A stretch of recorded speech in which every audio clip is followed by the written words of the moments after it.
ये युद्ध। और दिल्ली के डिप्टी सीएम मनीष सिसोदिया क्या कुछ कह रहे हैं, सुनिए। हीरो बना के पेश किया, इसका मतलब आज भारतीय जनता पार्टी पूरी तरह से मान चुकी है कि उसके हीरो, उसके नायक इस देश के स्वतंत्रता सेनानी नहीं है, इस देश के पढ़े लिखे लोग, इस देश के लिए जान देने वाले शहीद सैनिक नहीं है। उसके नायक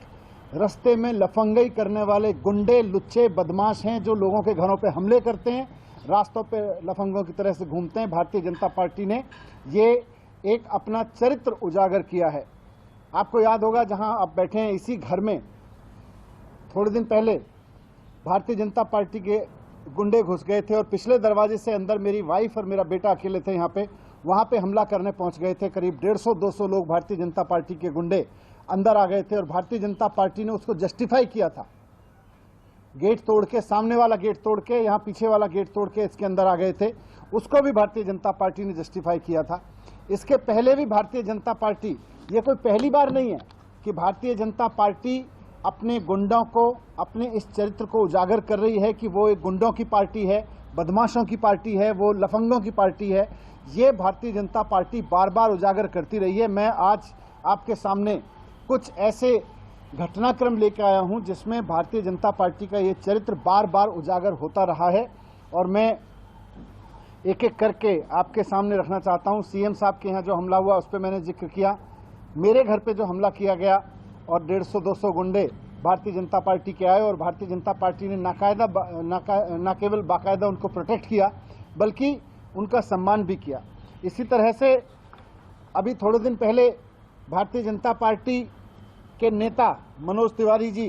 बीजेपी के कुछ गुंडों के साथ, करीब 200 गुंडों के साथ जल बोर्ड के यूजीआर में घुस गए थे, जहां लोगों के पीने का पानी जहां से सप्लाई होता है, जहां हमें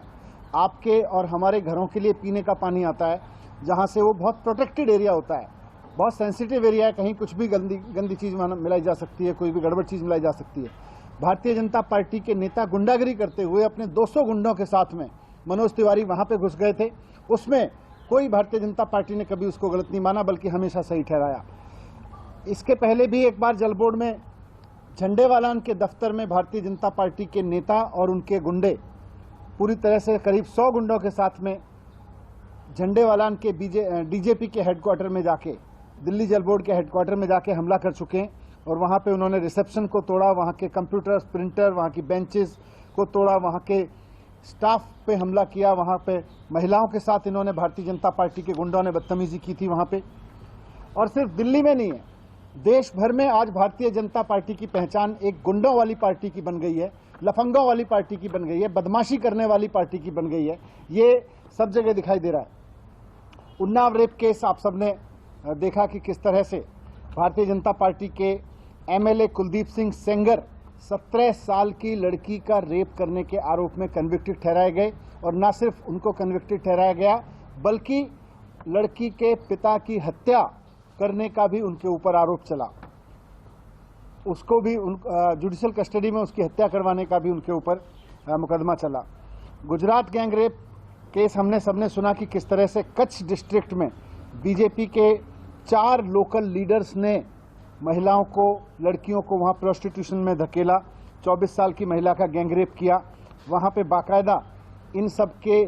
खिलाफ नामदर्ज एफआईआर हो चुकी है इस मामले में भी, जहां गुजरात में कच्छ का जो बीजेपी के नेताओं ने गैंग रेप किया था। साक्षी महाराज के बारे में आप सब जानते हैं कि उनके ऊपर मर्डर, क्रिमिनल इंटिमिडेशन, रॉबरी, डकैती, forgery, cheating, criminal breach of trust, सब तरह के केस चल रहे हैं। और ये ब्रह्मदत्त द्विवेदी जो कैबिनेट मिनिस्टर थे, उनके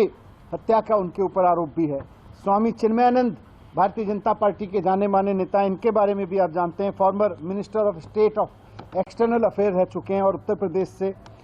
एमपी रहे हैं। इन्होंने भी,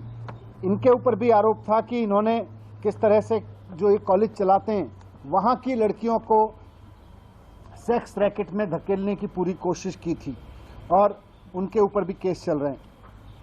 इनको भी गिरफ्तार किया जा चुका था बीच में। हरक सिंह रावत के बारे में आप सब जानते हैं, पूरे देश में भारतीय जनता पार्टी का चेहरा है और भारतीय जनता पार्टी के चरित्र का भी चेहरा है कि किस तरह से 32 साल की एक महिला ने इनके ऊपर रेप और हैरेसमेंट का आरोप लगाया था, इनके ऊपर एफआईआर हुई थी और इनके ऊपर मोलेस्टिंग के मामले में एफआईआर हुई थी,